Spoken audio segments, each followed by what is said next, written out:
الكوارع بتاعتي وغسلتها غسلة محترمة زي ما انتوا شايفين. ما شاء الله خليتها قشطة. طبعا بتبقى جاية من عند الجزار فيها شعر رفيع، بالسكينة وكحتها لحد ما بقت زي القشطة. بدأت أملى الحوض علشان أنقعها. حطيت لها خل، يعني حوالي نص فنجان كده، وعصير ليمونتين، وحبة جنزبيل حوالي نص معلقة كبيرة. طبعا ملهاش معيار، ده محلول ملح احنا بننقعها فيه لمدة ساعة، وحوالي نص كوباية من الدقيق ومعلقتين 3 ملح. سبتها حوالي ساعة. فكيت بقى سدادة الحوض وهبدأ أغسلها من المحلول ده.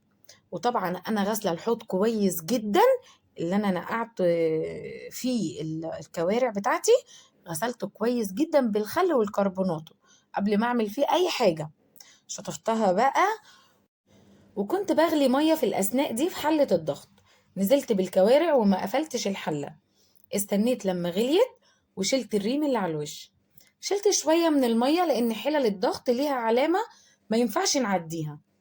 بدأت أبهر الشوربة ونزلت بالملح. وطبعا لو بتسوي الكوارع بتاعتك في حلة عادية ما ينفعش تحطي الملح غير لما تخش في السوا. دول حوالي ربع معلقة صغيرة من السبع بهارات، لأني بعملها على إيدي وريحتها نفاذة جدا. وحطيت 4 حبات من القرنفل أو المسمار زي ما بتقولي عليه، نص معلقة صغيرة من الفلفل الأسود، بصلاية وطماطماية. وهقفل، مش هحط أي حاجة تانية. احنا خلاص حفظنا في أكلات كده معينة ما ينفعش أبهرها بزيادة علشان ما ضيعش طعمها الأصلي. علشان كده البهارات عندنا كانت قليلة قوي في الوصفة دي. قفلت عليها بقى وسبتها ساعة كاملة. أول 10 دقايق على نار عالية، وباقي الساعة على نار متوسطة أقرب للهادية. شايفين الحلاوة؟ ولا الشوربة غمقت ولا أي حاجة، طالعة تبارك الله تحفة. غسلت الحلة وحطيت مية نضيفة ونزلت عليها بلحمة الراس. سبتها تغلي برضو وشلت الريم والمية الزيادة، ونزلت بنفس البهارات اللي هي الملح والفلفل الأسود والسبع بهارات والقرنفل. بس هنا زودت جوز الطيب، خدت نص حباية من جوز الطيب، نص حباية بس، ونفس البصلاية والطماطماية. قفلت عليها نص ساعة بس، بتاخد نص سوا الكوارع. أول 5 دقايق على نار عالية، وباقي النص ساعة على نار متوسطة أقرب للهادية. شايفين؟ الله أكبر. والله الأكل كله طالع جميل جدا. إن شاء الله تعملوه وتتهنوا بيه بألف هنا وشفا على قلوبكم. والله حرام الشوربة دي تترمي، بس أنا عندي ما بيحبوش شوربة لحمة الراس وبيقرفوا منها. يلا مش مهم. طلعت بقى لحمة الراس وسبتها تبرد شوية عشان أعرف أقشر اللسان. هي سخنة جدا، أنا مش عارفة حتى أوريكم. لما بدأت إن هي تهدى شوية بدأت إن أنا أقشرها معاكم زي ما انتوا شايفين، بتتقشر بمنتهى السهولة.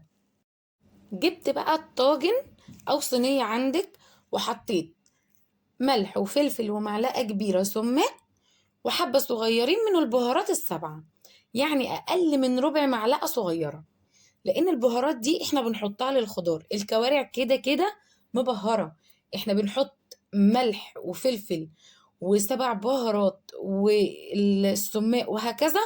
كل البهارات دي على قد شوية الخضار بس. المهم حطيت معاهم معلقتين زيت ونزلت عليهم بالبصل متقطع شرايح. دول بصلتين وسط، ادعكيهم بقى على قد ما تقدري. عاوزة البصل يدبل ما بين ايديكي زي ما انتوا شايفينه كده بالظبط. وبعدين الفلفل الاخضر الرومي 2 برضو، خدتهم ونزلت بيهم على البصل ودعكتهم برضو. بس وانا بدعكهم ايدي كانت اخف شوية من وانا بدعك البصل. بعدين اخدت فلفلتين الوان، احمر واصفر، قلبتهم بس ما دعكتش خالص في المرحلة دي. انا عاوزاه زي ما هو كده بقوامه، مش عايزاه يدبل. نفهم ايه بقى؟ ان انا عامله كرعين مش كرع واحد.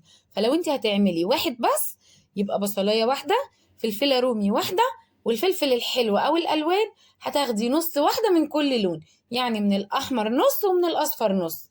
نزلت عليهم بشوربه الكوارع حوالي 4 كبشات، قلبتهم وخدت الكوارع اللي فيها مواسير كبيره. اما حته الكوارع اللي فيها عظمه صغيره بخليها اخليها واخليها للشوربه. دخلت بقى الطاجن الفرن وحمرت لحمة الراس وقدمتها تحتها بقدونس علشان يشرب الزيوت اللي فيها، وكمان بيدي شكل جمالي على السفرة. وحدثوني بقى عن هذا الجمال. ادي طاجن الكوارع يا ويلي على الحلاوة، وادي شوربة المخلي ولحمة الراس، الله الله. ودي فتة كنا عاملينها مع بعض قبل كده، بس ابن اختي قال لي لازم تعملي لي طبق زي الفيديو اللي فات، وطبعا طلباته اوامر. غرفت بقى طبقين فتة، حطيت على واحد لحمة راس والتاني كوارع، اديتها وش كده تحت الشواية. وطريقة الفتة هسيبها لك في آخر الفيديو. اوعي تكوني سرحتي مع الفيديو ونسيتي تعملي لي الاشتراك واللايك، انزلي اعمليهم بسرعة. واستنوني في فيديو جديد، ولايك وشير، والسلام عليكم ورحمة الله.